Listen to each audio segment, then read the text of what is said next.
ma ko bari ga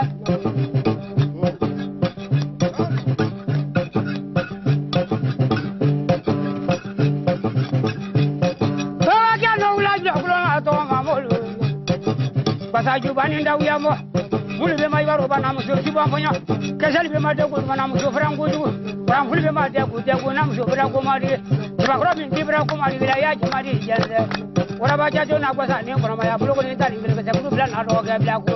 anaga dem la ka ora anta ma kle to na kle miela don ka naga so ma jango mi ka na ma fe na la tende wa to ku ga serela kaula jira ko na to ma kaula kana ko na to ma ka do jira ko na ka bo ula kana ko na ebra se ko ga kala du ro ko wuli ka bolo bala kara ha dabu bela no mina kura ha nyabra bela karu yiran kura ha kre da le ko tengoro ko lo le do da ula nya buro ko lo le do da bo kura na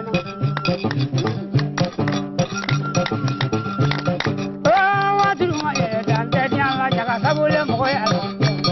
ko ja le ka dina ko jina ne ka dina jaga jina ne ka dina de ko ga mo le kure na de ko ga mo le sala de